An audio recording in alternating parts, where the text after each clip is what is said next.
بسم الله الرحمن الرحيم. السلام عليكم ورحمة الله وبركاته. بینەران و بیسەران و خۆشەویستانی کەناڵی ئاسمانی پەیام و بەرنامەی دوانگەی خەڵک، سەلام و ڕەحمەتی خواتان لێبێ. ئەم کاتە و هەموو کاتێکتان باش، خۆشحاڵم لە ئەڵقەیەکی نوێی ئەم بەرنامەیە بە دیداری ئەوەی ئەزیز و خۆشەویست شاد دەبمەوە. ئەزیزان و خۆشەویستان، تەوەری ئەڵقەی ئەم جارەی بەرنامەکەمان پرسیاری واکەین لێبڕینی موچە لە هاوڵاتیان و موچەخۆرانی هەرێمی کوردستان و فەرمانبەران و مامۆستایان و کەرتی تەندروستی هەتاکەی. تەواوی فەرمانبەرانی هەرێمی کوردستان چەند ساڵێکە بەدەست لێبڕینی موچەوە دەناڵێنن، دوای ئەوەی کە حکوومەتی هەرێمی کوردستان لە ساڵی 2014ەوە بێئومێد بوو لە حکوومەتی عێراق کە بودجەی بڕا لە مانگی دوی ساڵی 2014ەوە دەستیان کرد بە لێبڕینی موچە. ئێستا چەندین موچەی فەرمانبەران وەکو ناوی لێنراوە پاشەکەوت لە لای حکوومەتی هەرێمی کوردستانە. تا ئەم ساتە وەختە حکوومەتی هەرێمی کوردستان ناتوانێت ئینکاری ئەوە بکە کە ئەم پارانەی لایە، بەڵام ئایا ئەم پارانە دەداتەوە بە فەرمانبەران و موچەخۆران یاخود نا؟ ئەمە پرسیارێکە. پرسیارێکی تر ئەوەیە، دوای ئەوەی کە بارودۆخی ئابووری هەرێمی کوردستان بە داهاتی ناوخۆ و خاڵە سنوورەکان و ئەو بڕەنەوتەی کە ئەیفرۆشت بە وڵاتانی تورکیا و ئێران و چۆچوێ بە تەنکەر بێ یاخود بە بۆری نەوت بێ، توانیوێتی ئاستی هەناردەی نەوت و ئاستی داهاتی ناوخۆ بەرز بکاتەوە. دوایەوەی کە ئەم حاڵەتە داراییە باش بۆ لە هەرێمی کوردستان، بۆ حکوومەتی هەرێم ناتوانێت موچە دابین بکە یاخود کە دابینیەکە بۆ ئەبێت لە 121 لێ ببڕێ؟ پرسیاریەوەمان کردبوو لە ڕیکلامی بەرنامە و پرۆمۆی بەرنامە.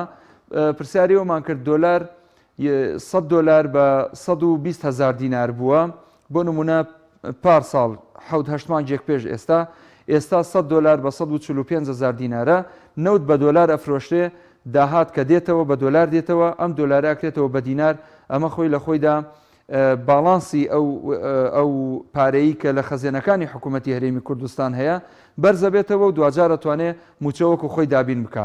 ئەمە بەشێکێتی. بەشەکەی تری، وەختێک حکوومەتی هەرێم بڕیاری داوە 121 لە موچەخۆران ببڕێ، بەرمیلێک نەوت لە 20 بۆ $25 بووە، بەڵام ئێستا ئەبینین بەرمیلێک نەوت 60 بۆ $70.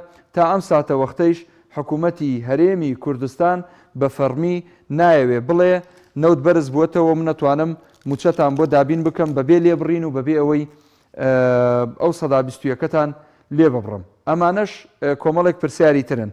بۆیە لە تەوەری ئەڵقەی ئەم جارە کۆمەڵێک لەو بەڕێزانەی کە بەشداریان کردووە کۆمنتیان نووسیوە بەم شێوازە گزارش لە ڕابۆچوونی خۆیانەکەن. ڕەفیق محەممەد نووسیوێتی لەگەڵ ڕێزمە هەمووی بەم وەزعە ڕازیە، ئەی بۆ کەس قسە ناکات و دەوامی خۆی دەکا. هەردی بورهان ئەڵێ هەتا ڕۆژی هەڵبژاردن بەردەوامە بێ. میهرەبان جەمیلی ژەڵێ کاتێک کۆتایی بەستەم و زۆرداری دێت کە میلەت هەڵوێستی جددی هەبێ. نیاز باڵێکی ئەڵێ لێبڕینی موچە کاتێک کۆتایی دێت کە بووینە خاوەن گەلێکی وشاری چاونەترس. بێستونکەری مژنووسیوێتی هەتا خۆپیشاندانێکی سەرتاسەری نەکرێ ئەم دۆخە هەر بەردەوامە بێ. نیگا باخر ئەڵێ هەتا ئەم دەسەڵاتدارانە حکوم بکەن حاڵی ئەم میلەتەوا دەبێت.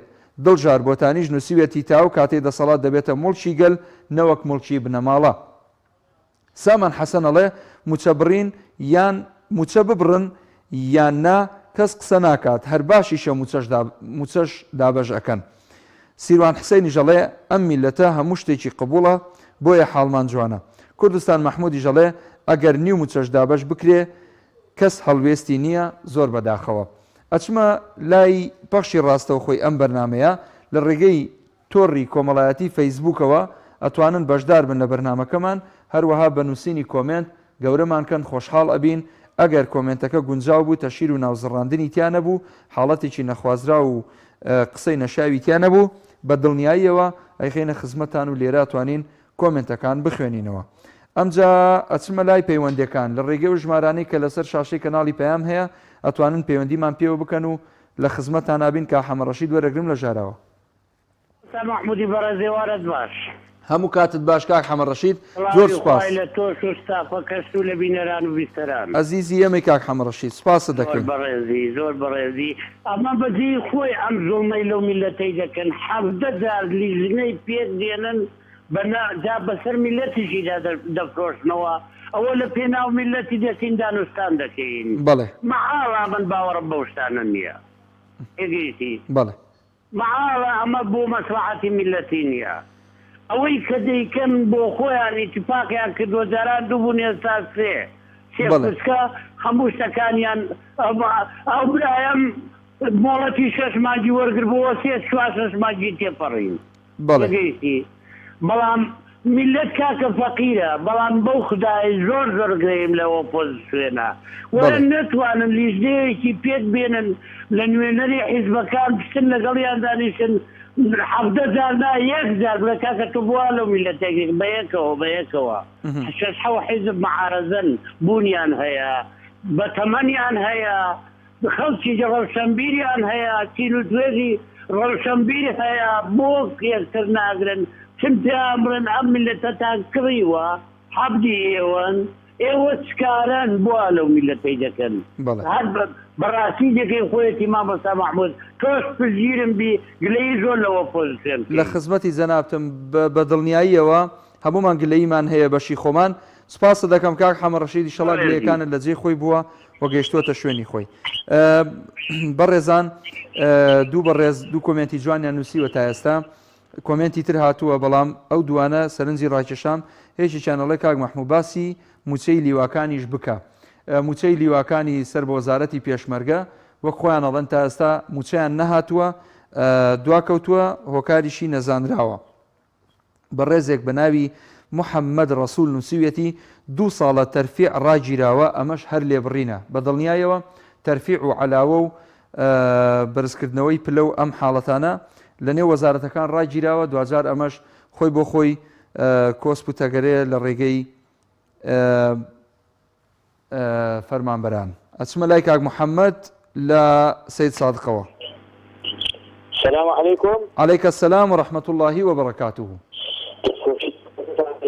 سپاس دەکەین کاک محەممەد کاک محمود جان وەڵام پێم وا بێ هەتاکو دەوڵەتی ئیقلیمی ئیشی بەند و بنەماڵە بێ ئەو لێ بڕین و لێ دەزین و خاچاسیوانە هەر بەردەوامە بێ لەبەرەوە ئەم دوو دەسەڵاتە لە هەرێمی کوردستان دابەش بوون بەسەر هەر لە سەفەرەی عوسمانەکانی کۆنا ئەمجا ئەوانی بەکاریان بۆ مەرامی خۆیان ئەوە ئیتر ئیشیان بە میلەت و باوانە نییە هەتا بە پرسێکی بەڕێز کاتی خۆی لەگەڵ حورمەت وەختەکەی زۆر ڕازبوو وتی ئێمە یەک کورسی بین هەر ئەوینە کە هەین و ئەوانە منەتیان بە خەڵک نەماوە ئێمە ئەو مادە دەستوریە کە کاتی خۆی لە 2005 لە دەستوری عێراق کە دەنگی پێدرا نووسراوە هەرێمی کوردستان هەرێمێکی سەربەخۆ و پارێزراوە لە دەستورە چەسپاوە ئەوان بە حسابی خۆیان نێودەوڵەتی و ئەمانە ئەیان پارێزن ئیشیان بە پێشمەرگە نیە ئەوە تەر لیوە هاوبەشەکان لیوە ئەو فەقیرانە ئەوە دوو مانگە چاوەڕوان سێموچە ئەگەن هەر بۆ بە گاڵتەجاری یان سێموچەکە بۆ بە گاڵتا و نقطەی ناو تۆڕە کۆمەڵایەتیەکان و گاڵتەجاری و ئەوەبەراتی ئەوان گاڵتە بە کەرامەتی خەڵک دەکەن بە ڕوون و ڕاشکاوی ئەنجا تۆ لە وڵاتێکە بە تەمایکی دەرگای پەرلەمانی لێدا بخرێت ئەندام پەرلەمان حەتانەی بە زۆر لێ بچێتەوە ئەندام پەرلەمانەکان بە زۆری گومانی وایان هەبێت کە بە تەزویر دەرچوو بن و شەق لە مامۆستا هەڵ بدرێ وەکو لای من وایە لای من وەکو ئەوە شەق لە هەموو عیلمی سەرعەوز هەڵ بدرێ مامۆستای خارەنشین هەموو تەمەنی بۆ خزمەت و بۆ عیلم تەربگرۆ شەقی تێڵدرێ بووە بەڕاستیە بووە کوردە و کاتە نەهاتە سەر شەقام و ئەمانەوە دەرنەنا هەروە دەرنادرێ دەرگای پەرلەمانێک کە تاک بە تاکی خەڵکی وڵاتە دەنگی بێداوە تۆ لێبرینی موچە لێبرین نییە لێدزینی موچەیە بەڕاستی ئەوە لێبرین نییە لەگەڵ ئەو پەرەکەی ڕێز و حرمەتم بۆ بینەران و گوێگرانی بەڕێزی کەراڵە بەڕێز سپاس دەکەین کاک محەممەد جان بەڕاستی ئەوە لێدزینە لێبرین نییە لە دۆلار این بوو بەڕاستی $20 بووچیان بۆ یەک مانگەوە تا نزیک 70 بۆ تۆ هەرەی برن بەڵێ دەست و چاوت خۆش بێ سپاسە دەکەم زۆر بەڕێزی سپاس بۆ پەیوەندەکەشت کاک محەممەد دەچمە لای باوکی شکار لە سەید سادقەوە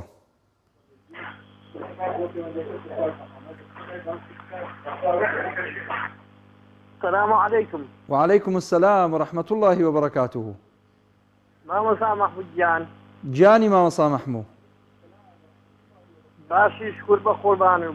لە خزمەتی جەنابتان سپاسە دەکەم زۆر بەڕێزی باشم الحەمدولله. قوربانی بم یاخوا باشی سەرکەوتوبی مامۆستا گیان. لە خزمەتان قوربان جان.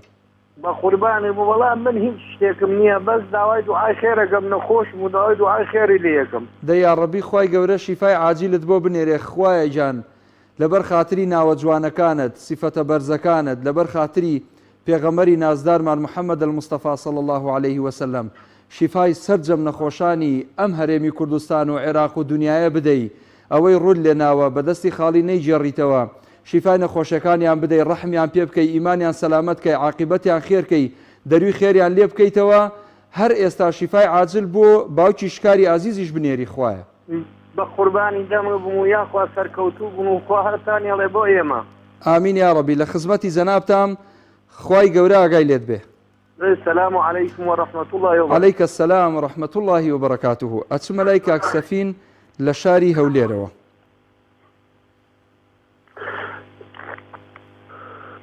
بلى كاك سفين. كاك محمود جان أم كاتب باش. هم كاتب باش كاك سفين جان. بس أخوة نمبري كاك محمود جان بانية يعني داوا كم لبرا بيشمرقه كان بزوتين كات كولي قبول مكان كولي 1432 صال للزايد يغمر صلى الله عليه وسلم نما بس تاكي كولي والله مسعود برزاني لسر شيء ويبيرنا توا والله قبال لسر شيء ويبرنا برابر كنا ناوتان زور بيروزه بيشمرقه ناوتان زور بيروزه بونا بكولي امجو حزبه كنا دولي شككان دام هزقرن بيك ساعدني ما لدزن جردن راو ريقرن كان والله بيك ساعة انا برن بس والله جوم لدو بيش برقبو يشانو تلي بطلي خاص الفروشتو لمالوا والله يشانو تي جوما مع صاحب خانقات وقال بس ام كويلاتيا والله حصني من لقلت عنهم قبل بجانم بخيزان بابوشتكو والله خوات سرطانخا خوات سرطانخا والله وبالله وتالله أمانة دسن أمانة جردن أمانة شتن أمانة ريجلن بس تاكي حمو الروشة قيادي ما بيك الصمام ما بيوكو بوك شوشا بس تكايا بس دەسو چاوت خۆش بێ کاک سەفین سوپاس بۆ پەیوەندیەکەشت دەنگمان نەخێنە پاڵ دەنگت هیوادارین هیچ کەسێک کۆیلایەتی بۆ حیزبی دەسەڵات نەکا و دوجار لەبەرەی میلەتا بێ و سڵە هیچ شتێک نەکەنەوە ئەچمە لای باوکی ڕۆژان لە کفریەوە باشی برام کاتتان باش هەموو کاتت باش باوکی ڕۆژان زۆر سوپاس دەستخۆشی تەوەرەکەتان لێکەم سوپاست دەکەین لە خزمەتین من دەربارەی موچەی پێشمەرگە قساگەم بەڕاستی فەرموو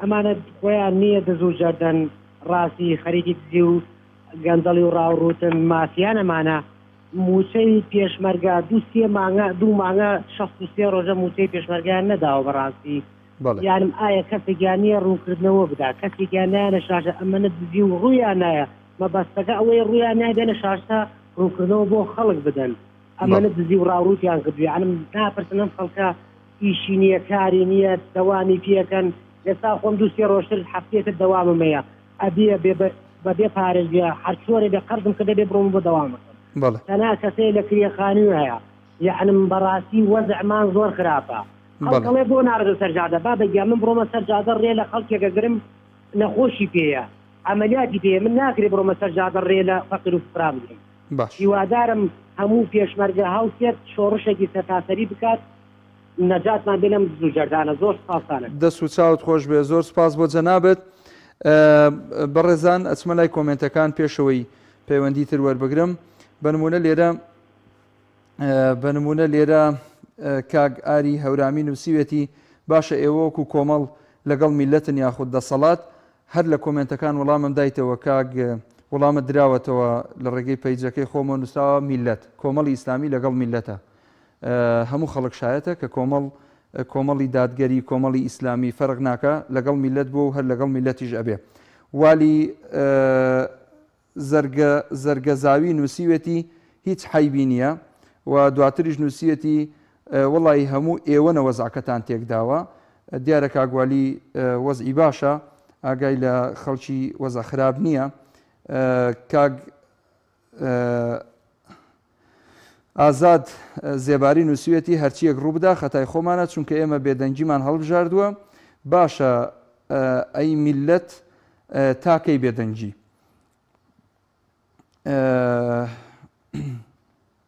سپاسیەوە بە ڕێزاناکەین کە دەستخۆشیەکەن و خی گەورە لیان ڕازی بێ ئالاندانا نووسیوێتی لیواکان پۆلیس و ئاسایش ئێوە ئەم دەسەڵاتە ئەپارێزن ئێوە چەکدارن بۆ سەرکوتکردنی کورد نەک بۆ پاراستنی کورد ئەوانیش بە هەمان شێوە خەڵکێکن کە موچەکانیان نەدراوە تا ئێستا پێویستە موچەیان بدرێ خەلیل ئیبراهیم نووسێتی هەتاکو خەڵک بێدەنگ بێت لێبڕین هەر بەردەوامە. سۆلین خان سلااو ڕێزیە سوپاسیەکەین. کاگ ئاسۆ نووسێتی تا ئەو کاتەی ئەم خەڵکە هەموو شتێکی قبولە و بێدەنگی هەڵدەبژێرن. کاگ ئاسۆ ئیبراهیم ئەمەی نووسیوە. کاگ محەممەد ئیبراهیم نووسێتی من نازانم بۆ خەڵک بێدەنگە لەم زوڵمەی لی دەکرێت. سپاس کاگ محەممەد ئیبراهیم.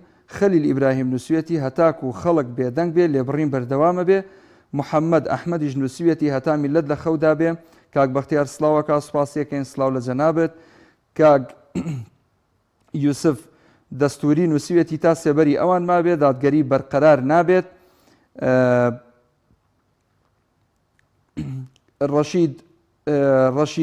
کاک ڕەشید نووسێتی تا ئەو کاتەی خەڵک بەخەبەردێ. ئەوە تاها عەزیز نووسێتی تا خەڵک بێدەنگ بێ لێبڕینیش بەردەوامە بێ. کاگ ئەحمەد خۆشناو سڵاوەکە. کاگ ئەرسەلان جوامێریش نووسێتی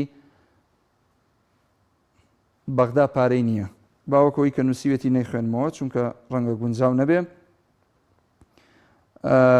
بەیان شێخ مستەفا نووسێتی سڵاو ڕێز سڵاو لە جەنابەت خات و بەیان. تا خەڵک مەمنون بێ بە وەرگرتنی ئەو موچەیە ئەوانیش گوێیان کەڕ ئەکەن و خەریکی گیرفان پڕکردنی خۆیانن. سوپاسدانەکەم بۆ بەشداریتان. هیوادارم بەردەوام بن لە نووسینی کۆمنتی جوان بۆ ئێمە لێرە بخەینە خزمەتی بینەرانی ئەزیز. ئەچمە لای باوکی بانو بە داوای لێبوردنەوە دەمێکە لەسەر هێڵە. فەرموو باوکی بانو لە سەید سادقەوە. باوکی بانو لە خزمەتی جەنابتان فەرموو زۆر بەداخەوە پەیوەندەکەی داخرایەوە. دووبارە داوای لێبوردنی لێکەین هەوڵباتەوە پەیوەندەکە وەرگێتەوە. سوپاسیەکەین لە خزمەتی ئابین.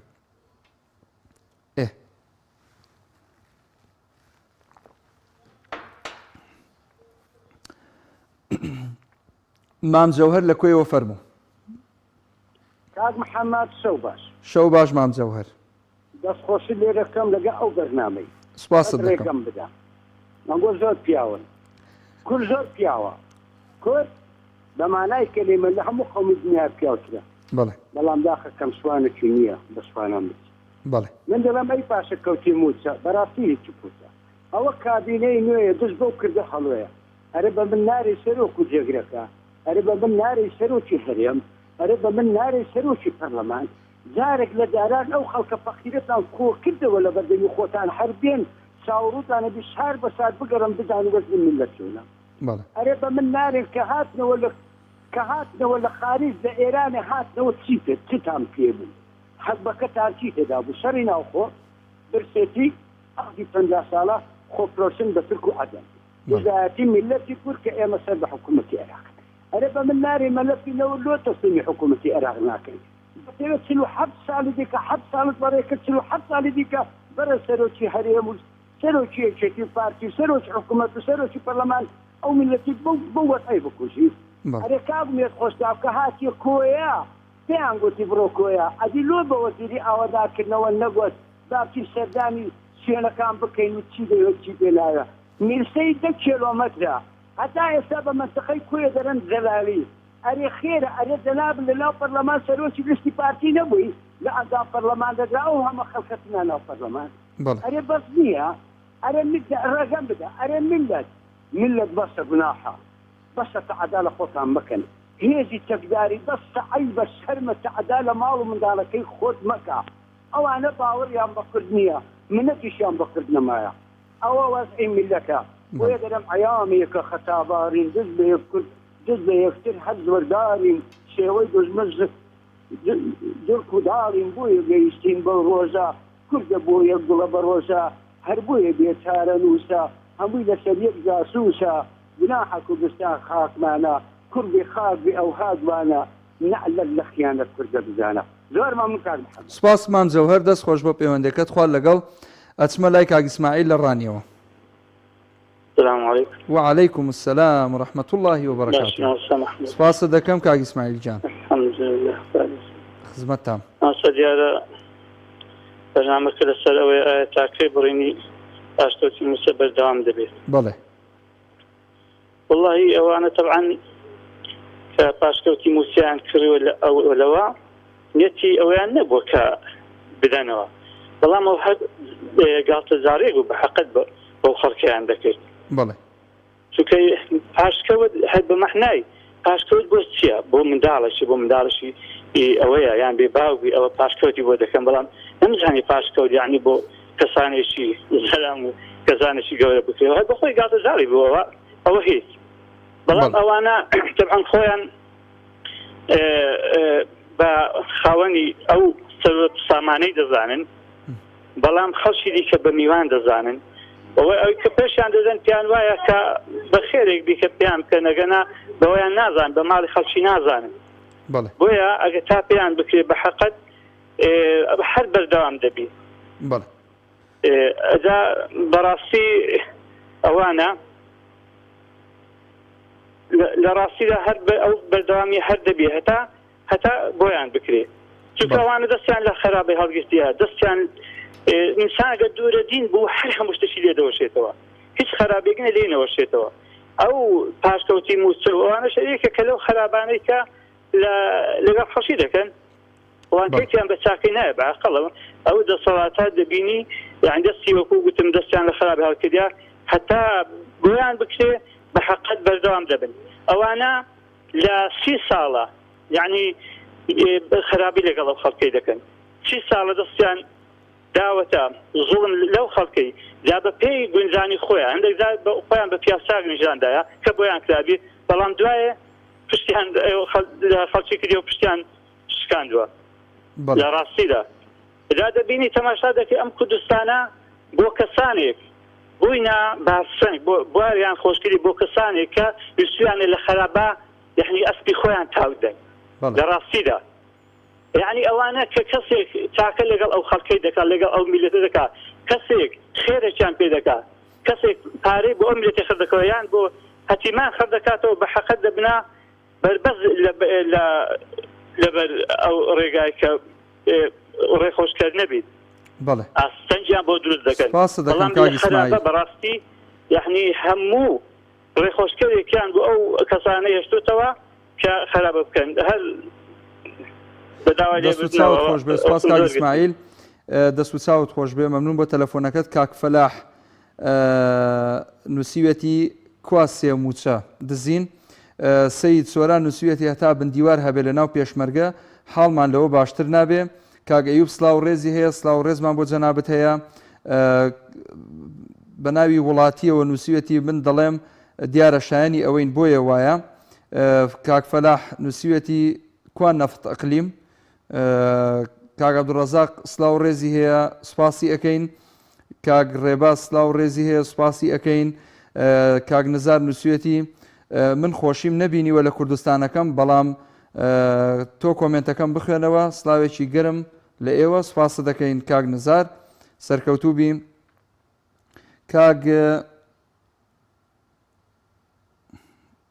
کاکستار نووسیوەتی خەڵک هیچ کێشەیەکی نییە گەروانیە خۆ ڕێبەر ناکەوێ زەحمە نەبێ سەرێکی ئەو بناری گوێژە و ئەزمەڕە بدەن ئەوجا ئەزانن چییە گوزەرێت خاتو شان سلێمانی نووسیەتی بە تەمام مەبن باش بێ کا قادر سوپاس بۆ کۆمنتەکەت بەڵام گونجاو نییە بۆ خوێندنەوە بۆیە نایخوێنمەوە دەست و چاوتان خۆش بێ کاک ئەحمەد نووسیوێتی سڵاو ڕێز بۆیەوە داواکارم لە خوای گەورە ئاوڕێکی خێر لە میلەتە بداتەوە چونکە بەسخوا ئەتوانێ ئەم وەزع باش بکات کۆساری نووسیوێتی چارەکە موچەش بدەن هەر بێدەنگین بەڕێزێک بە ناوی کوردم عێراقیم کوردم نووسیەتی میلەت مستحقی ئەمەیە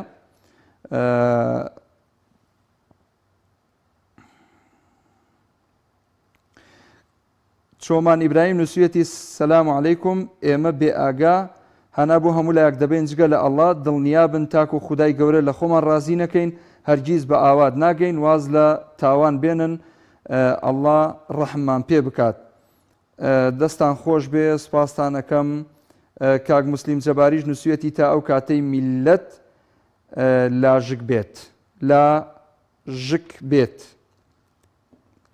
کاک هیوا وەرەگرم لە کۆیەوە السلام علیکم وعلیکە السلام کاک هیوا گیان کاتتان باش هەموو کاتت باش سوپاس دەکەین.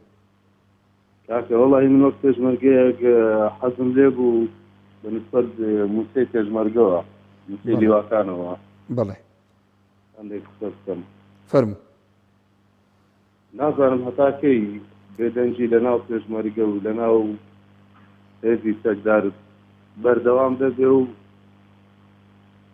بە زۆر نایەن لە سەمووتەکانیان بۆ هیچ لێدوانێکی تایبەتیش نییە هەتا ئێستا ڕوونکردنەوەی گرابێ یان بڵێ ئەو متانە دەدەین نایدەین کاتێکی بۆ دیاری بکەن بەڕاستی یعنی پێویستی بە وەڵامدانەوەیە. بەڵێ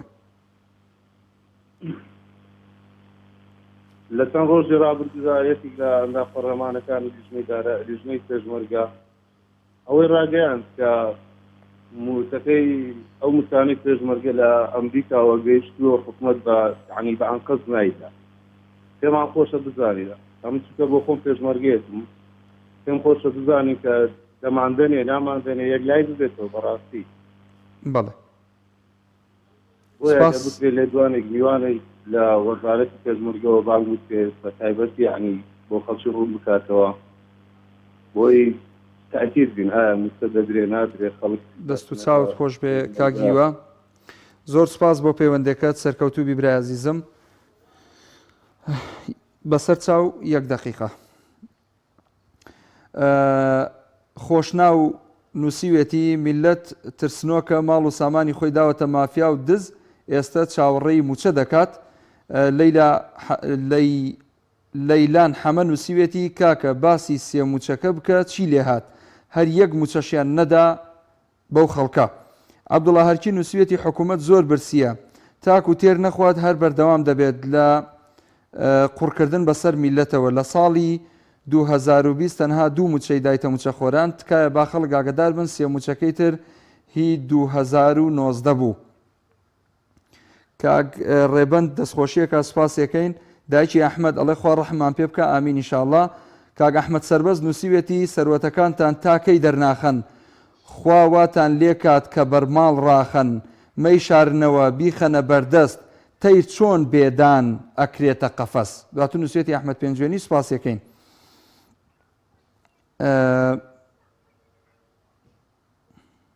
کاک محەممەد مامەڕەشە نووسیوێتی سلااو کاک مەحموود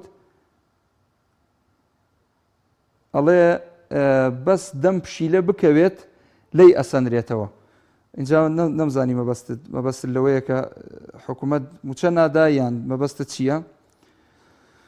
کاک هەژار سالم نووسێتی تا ئەم دوو بنەماڵە مافیایە حکوم بکەن لە خۆیان زیاتر کەس سوود لە سەروەت و سامانی ئەم وڵاتە نابینێ بەداخەوە خۆشمان میلەتێکی بێ هەڵوێستین بەرامبەر بەم دەسەڵاتە. کاک کێم لەگەڵ بوو؟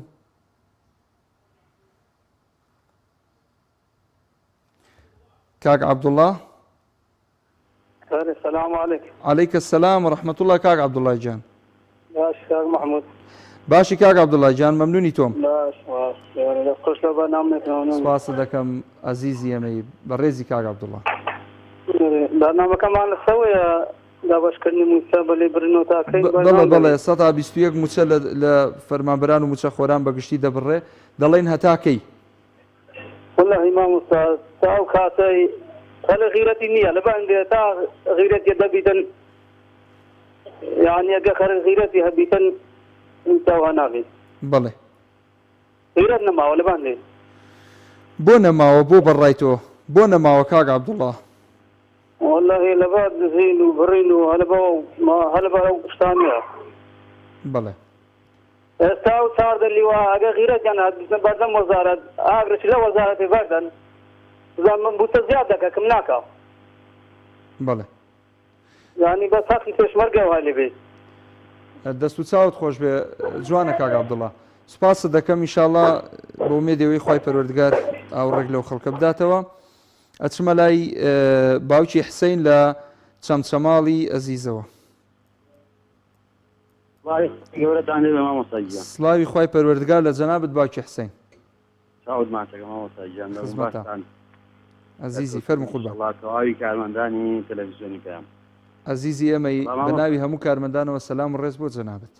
تۆ برا گەورەی چاوەکەم یاخوا بێ الله هەڵا مامۆستاگیان ئەمان باکیان بەوە نییە چۆن هایی موسا درێ و چۆن هایی موسە نادرێ بۆ خۆیان بێ باکەن کێشەیان نییە خۆیان ماڵ و مناڵیان لەوپەڕی سەڵتەنەدان فەرم و سەیری وەزعی خۆیان کەوت لە سیارەی ئەو داهاتەی کە بۆ سیارەیان بەرپرسانە سەرفەگرێ بیدەن بە کەم چینی کەمەندام و داما و خەڵکی هەژار و کەسوکاری شەیدان نەک بۆ سیارەکانی ئەم هەموواندا مەکتەب سیاسی سەرکردایەتی و بەرپرسی لق و مەڵبەند و چی و چی هەتا دێتە خوارەوە دامان چی گوێیان لەوەی پێشمەرگێکی داما و پارەی پێ یا پێنەیە لە ئێستاە هەندێ دەوام هەیە من پێم خۆشە پەرلەمانتارەکانی هێوت بە داداشتنی بۆ بکا قسەیانە بێ لەسەری من جیرانمان هەیە چواردە بە حەوت دەوامەکە ئەو ئەبێ بشتێتەوە ئێستا بەیانیم ئەمڕۆیت ئەبێ بەیانی بچم بۆ موسەوەگرتن بە حساب بەگەرگیان دەنێ لە یەکەی هەشتایە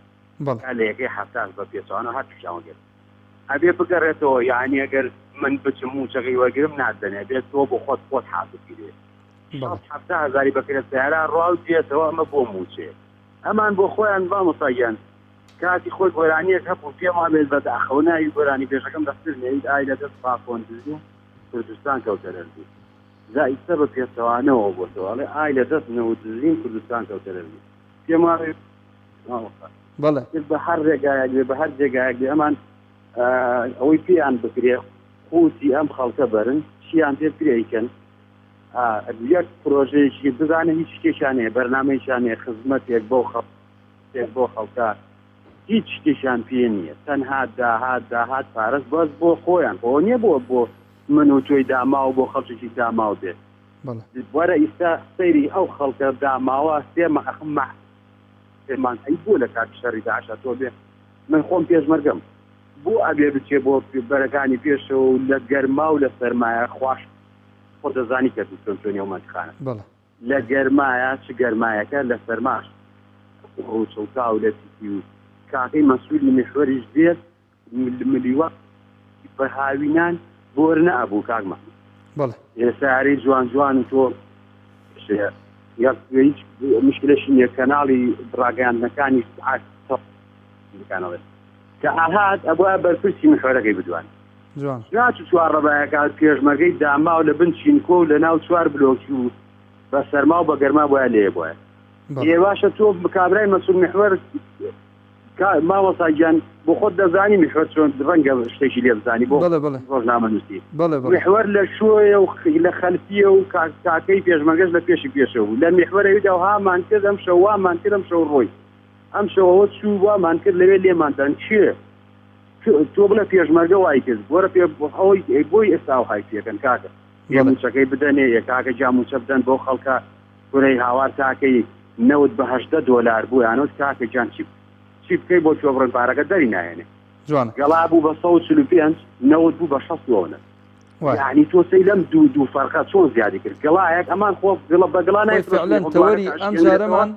تەوەری ئەم جارەمان هەڵوێستەکردن بوو لەسەر ئەو بابەتە دۆلار بە 120,000 بوو نەوتیش بە $20 بوو ئێستا ڕێک سێقات و چوارقات زیادی کردووە نەوتەکە دۆلارەکەش بە هەمان شێوە ئێشکای ناکاکە جان وەڵڵای خەڵک من خۆم ناڵێم بەڵام ڕەنگە هەندێک خوێندکار هەبێت سەد ئەوەیەوەی لێ بزانە زانێت چیتە چۆنایی ژمێریاری دانیشێنی بۆ خۆی زانێت چیەکرێتی ناگرێت کاکە خەڵک خۆ ئەمە زمانێکی ئێستا ئەو خەڵکە ڕۆیوە تۆ بوا بزانین کەچاو خۆش بێ بێگومان باوکی حسێن سپاسە دەکەم بۆ پەیوەندێکەشت ماچەکەم دەستخۆشتان لێگەم عزیزی ئێمەی خوا گەدارت بێ سپاسە دەکەم ئەچمە لای باوکی محەممەد لە زەڕایەنەوە و دەمێکە لەسەر هێڵە بۆ بوورە باوکی محەممەد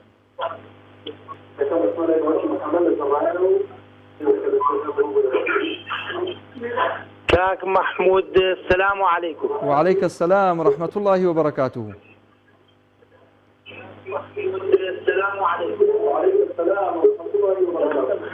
برا جوانكم بخواتي قرآن يا فرمي كتكي وخوتان نقورن خواي قوري ناتان قرا بس قورينك لا يخومان ريتيش يا مشتي روكينا لا خواي قورا أو ساكا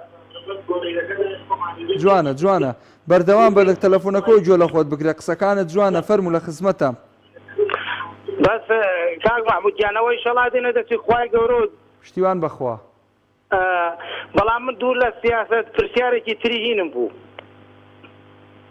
بەڵێ دوو سرودی خۆش بوو وتم بزانم نازانێ و دوو سرودەی کێ ئەو پرسیارم لێ بوو کاک محمود گیان جا ڕقم تەلەفۆنەکەتم بۆ دانە دوای بەرنامەکە تەلەفۆنت بۆکەم حەزەکەی بۆش تەڵێم لە خزمەتام تۆ ڕقەمەکەت دانا ئەدا باشە باشە بە خوڕاین کاک محمود کەرکووکی وم دەست خۆش بێ و خدای گەورە لێت ڕازی لە خزمەتی جەنابتام کاکە ڕقەمەکە لێ وەرگن لە خزمەتی باوکی محەممەدم لە زەڕانەوە لە کۆمنتەکانە ئەو خۆشەویستانەی بەشداریمان لەگەڵ ئەکەن سوپاسیانەکەین و سوپاسان ئەەکەم دووبارە ئەگەر بێت و بەرنمەکە لای خۆتان شیرکەن واتە لای خۆتان بڵاوی بکەنەوە بۆ لەبەرەوەی باشە لەبەرەوەی ئەم بەرنمەیە بە تایبەت تەوەری ئەڵلقەی ئەم جارە پەیوەندی هەیە بە تێکڕای هاوڵاتیانی هەرێمی کوردستانەوە پەیوەندی هەیە بەلایانی دارایی خەڵکەوە پەیوەندی هەیە بە تۆی موچەخۆر بە تۆی پێشمەرگە بە تۆی ئاسایش بە تۆی پزیشک و مامۆستا و کەرتی جیاواز لە فەرمانگەکانی حکوومەتی هەرێمی کوردستان بۆیە تکاتان لێکم بەرنمەکە لای خۆتان شیرکەن مشارەکەی بکەن بەشداری پێ بکەن بۆ ئەوەی زۆرترین خەڵک بینەری بێ عساوە لە ئەلبەڵکو ئەمەخوایە ژێردەسی مەسوولێک لە مەسوولە گەورەکان کەوت ئاوا چاوی پێخشانە وتی لە کۆبوونەوەیکی ئەنجومەنی وەزیرانە ئەم بابەتەی خستە بەردەستی سەرۆکی حکوومەت و وەزیرەکان وتی کاکە ئەوە قسان لەسەرەوە کردووە نەوت گران بووە و دۆلاریش بەرز بووەتەوە خەڵک لەمە زیاتر قبولی ناکا و بایتر لەوە زیاتر ئێمەش موچیان لێ نەبڕین فەرم و باموچەکەیان بۆ زیادکەین ئەمە بەڵکو ئەمە خوایە ئینشاءڵڵا شتێک لەو بابەتە ڕوو بدا خۆ خراب نییە لای خۆتان بەرنمەکە بەشداری پێ بکەن لە خزمەتانە کاک ژیلە نازام کاکە دادە کامیانە ژیلە فاروق نووسێتی کەی موچەکەمان ئەدەنێ سێمان ناوێت با یەک موچە بێت کاک هێ من حەمەدەمین نووسێتی هەتا وەکو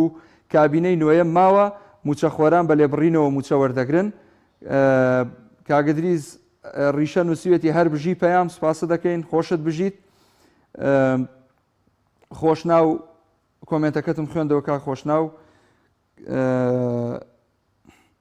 ئەحمەد میسی نووسێتی تا ئەو کاتەی یەکێتی و پارتی هەبێت بەردەوام ئەبێت کاک ئەحمەد محەممەدیش سڵاو ڕێزیە لە چەمچەماڵەوە ئەڵێ خۆشم ئەوێن لەبەر خوا سوپاسە دەکەین ئێمەش تۆمان خۆشەوێ کاک ئەحمەد گیان ڕەبی مۆفەقبی کاک محەممەد شەریف نووسێتی کۆمەڵک دز و گەندەڵ حکومەکەن بە ناوی خزمەتەوە ئەوەشی هەیە ئەیدزن ئەیکەنەوە ژێرزەمینەکانەوە کاگارام خۆشناو نووسێتی تکایە موچەی لیوا بدەن و وەزعی پێشمەرگە خراپە کاک گۆران نووسێتی لێبڕینی موچە ئیتر حکوومەت خوی پێوە گرتووە ئەستەمە بۆی تەرێک بکرێت کەمال خەزێنە نووسێتی کوا موچەکانمان لیواکان موچەی لیواکان کوا موچەکانمان ئاوای نووسیوە سوپاس بۆ بەشداریکردنتان ئەچمە لای پەیوەندیەکی تر کاک مححمود لە هەولێرەوە فەرموو کاک مححمود کاک مححمود فەرموو السلام عليكم وعليك السلام ورحمة الله وبركاته تەوەرەکەتان بزەبە لەسەر موچە بە لێبڕونەوە تاقیە بەردەوام دەبێت بەڵێ ئەرە وەڵا جا ئێمە بەڵێ ئەمە زۆر زار بەس ڕەخنە لە حکوومەت ئەگرین وەکو ئەو ئەحزابانەی ئۆپۆزیسیۆن بەڵێ جا ئێمە دەبی ڕەخنەش لە ئۆپۆزیسیۆن بگرین کە بزانین هەتا ئێستاکە حکوومەت معاشی نەدەدا ئەدی لۆ ئۆپۆزیسیۆن نەیتوانی معاشی خەڵک دابین بکە ساڵان معاش نەدرا دەبا ئۆپۆزیسیۆن لە بۆ یەک مانگ بیتوانی با معاشی خەڵک دابین بکرد بە کاک مححمود کاک مححمود بەڵێ وڵا نازانم لە مەفهومی ئۆپۆزیسیۆن تێگەیشتووی یان نا ئۆپۆزیسیۆن واتە بوونی ئۆپۆزیسیۆن لە دەرەوەی حکوومەت ئەوەی کە لە حکوومەتدا ئەتوانێت موچە دابین بکە بەڵام پارەیەکی زۆر دەبێت بدرێ بە موچە ئۆپۆزیسیۆن حزبی ئۆپۆزیسیۆنی وا هەیە ئێستا نازانم ینی پارەی ئەوەی نییە بۆ منە کەناڵە فەزایەکەی بەڕێوە ببا بۆی من بتوانم حەدی ئەقل بە قسەدا کۆچی لە مافەکانی تۆ بکەم تۆی هاوڵاتی وەختێک بۆ نمونە لە شاری هەولێر کە خۆپیشاندان ئەکرێ ئۆپۆزیسیۆن خۆپیشاندانت بۆ ڕێک ئەخا هاوڵاتیانمان تا ئێستا لە شارە جیاوازەکان ناڵێن بۆ نمونە سلێمانی شارەکانی تر تا ئێستا نڕژاونەتە سەر شەقامەکان بەگوێی ئۆپۆزیسیۆن ناکەن ئۆپۆزیسیۆن تەنها داوایەکی هەیە لە کاتی هەڵبژاردن ئەوی ژەوەی دەنگی پێ بدەیت ئێمە لەگەر بە هیچ شێوێت یعنی شتی خراپ بە خراپتر ناکرێت باشە ئۆپۆزیسیۆن تەنها داوای ئەوە لە جەنابەت ئەکات دەنگی پێ بدەیت کاک مەحموود یعنی ئیشەکە بە مزاهرە حەلەبی ئەگەر ئەو ئیشە بە مزاهرە حەل نابی یعنی تا ئێستا حکومەت معاشی نەدا 3 ساڵە 4 ساڵە ئێوەش نەتانتوانی معاشی خەڵک بدەن يعني لێگەڕە ئێستا کە حکومەت وا معاشی خەڵک ئەدا ماگ و ماگ بەرەو باشتریە بە کاک مەحموود من هاوڕام لەگەڵ جەنابەت بەس کاکە ئێستا ئێمە بۆ نمونە ئێمە ئۆپۆزیسیۆنین ئێخۆ ئێمە بیرە نەوتمان نییە تا بتوانین موچە بدەینە ئێوە دەگەرە و معاشە ڕابگری معاشی هەر نەدا ئایا چی دەبێت ئێمە بیرە نەوتمان هەیە موچە بدەینە ئێوە خاڵی سنووریمان بەدەستەوەیە هێزی لیوای هەفتاهشتامان هەیە کاکە یعنی نازانم وەرە بە من بڵێ ئێمە چیمان هەیە تا بتوانین موچەی ئێوە بدەین غێری ئەوەی لەم شاشەوە داکۆچی لە مافی ئەوە بکەین ئەو پرسیارە لە جەنابەت ئەەکەم ئەی بوو لە کاتی دەنگدان نتوانم موچەکەش نەدەن ئێمە ناشتوانین یعنی بەرامبەر حکومەت شرابەتن لە کاکە معاشەکە لۆ کەمی دەکەنەوە لۆ نەیدەن ئەودە باشترە کەمی بکەنەوە هەر نەیدەن یان باشترە کامیان باشترە لەم لاوە ئێمە ئەڵێن پێویستە بە تەواوی بدرێ بەبێ لێبڕین بدرێ ئەو داهاتەی کە دێتە هەرێمی کوردستان ئەوەندە زەبەلاحە موچەی هەموو عێراقی لەوانەیە پێ بدرێ نەک تەنها هەرێمی کوردستان باشە لەوە دڵنیا بە لە پەرلەمانی عێراق باسی ئەم شتانە ناکەن قەناعەتم پێ بکە چەندین جار بۆ نمونە پەرلەمانتاری وەک کاک سۆران عومەر و کاک ئەحمەدی حاجی ڕەشید و پەرلەمانتارەکانی ترمان لەسەر ئەم شاشەیەوە وتویانە کاکە جان داهاتی هەرێم زۆر لەوە زیاترە کاک عەبدوستار مەجید سەرۆکی فراکسیۆنی کۆمەڵ لە پەرلەمانی کوردستان تەحەدای حکوومەتی کردووە تەنها بۆ چەند مانگێک یاخود ساڵێک ئەم حکوومەتە بدەنە دەستی ئەوە بتوانێت تەواوی موچە بۆ خەڵکی دابین بکە بەڵام کەی کاتێک کە دزی نەکرا کاتێک کە قاسەکان پڕ نەکرا کاتێک کە بەرپرسان دەسەڵاتیان قۆرخ نەکرد کاتێک کە عەدالەت و شەفافی هەبوو لە داهات و لە خەرجی ئەو کاتە ئەوە ئەکرێ جانی من چاوە ڕاستەکەم کاکە مەحموود گیان با بچمە لای پەیوەندیەکی تر دەستان خۆشبی زۆر سپاست دەکەین زۆر بەڕێزی لە خزمەتم کاک مەحموود هیوادارم دڵگران نەبی لە قسەکانمان ئێمە وتوێژمان کرد دوجار لە بەرنامەکەمانەوە سەکۆی ئازادە هەر بە ڕێزێک هەر خۆشەویستێکی خۆت ئاسا زاتۆ دووجار خۆشەویستی یەکێکیان لەبەرەوەی پەیوەندی بە بەرنامەکەەوە کەیت و بەشداریت کردووە ئەوی تریان لەبەرەوەی ناویشت مەحموودە ئەوە هەر خۆشەویستی خەمن نەبێ کاک عەبدوڵڵا لە چوارقوڕنەوە فەرموو وعليك السلام ورحمة الله وبركاته.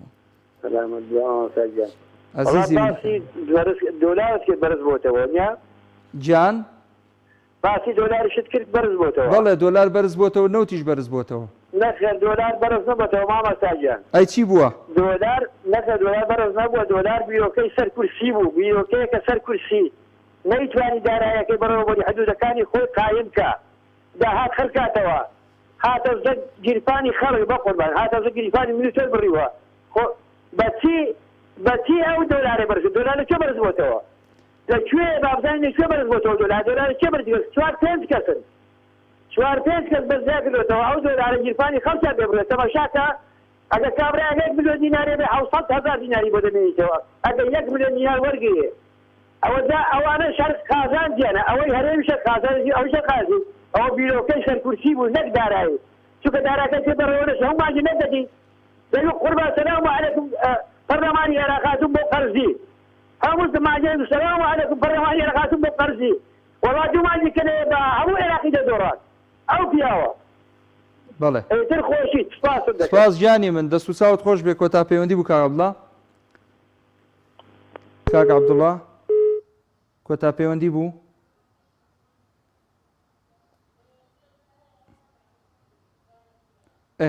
کۆتا پەیوەندی دادە دنیا وەرەگرم با بفەرمێ السلام عليكم. عليكم السلام ورحمة الله وبركاته. السلام عليكم ماما فاجئة. وعليكم السلام ورحمة الله وبركاته. دوباره لخدمتك. أنا بيع جانداسي. خوا سلامتك كازور باش الحمد لله. يا خوا باز وخواي جور اللي راضي بيه. واتمنى دريسك إن شاء الله. آمين خوايا.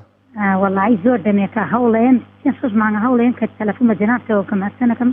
أنا راقي من ديكم بورنا جريه. يسوي هيك نية بس خوشي نبي يا ربي خواي جورا سەرفرازی دنیا و قیامەتتا و دەست خۆش بێ و لەش ناسا یا ڕەبی خی گەورە لێت ڕازی بێ خوشی ئەزیزی منی سەربەرزی دنیا و قیامەت بی ڕووسپی بی ئیشەڵڵا.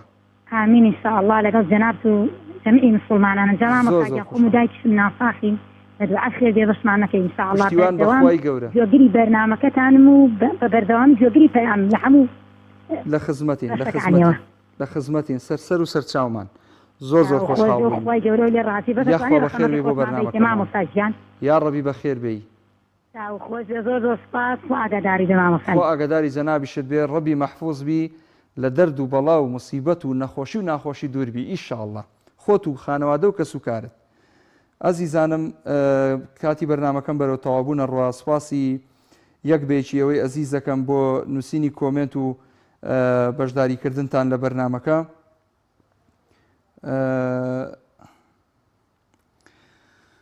کاک هەنگاو کۆمنتی نووسیوە سپاسیەکەین.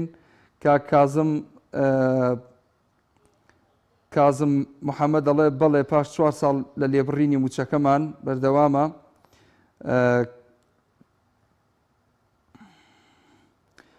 کاک فەهەد نووسیوەتی خۆراک هەمووی ئەکسپایرە بەسەر چووە. ئیشەڵا بەرنمەیەکی لەسەر ڕێکە خەین خۆراکی بەسەر چوو دەست و چاوت خۆش بێ مەخزەنەکان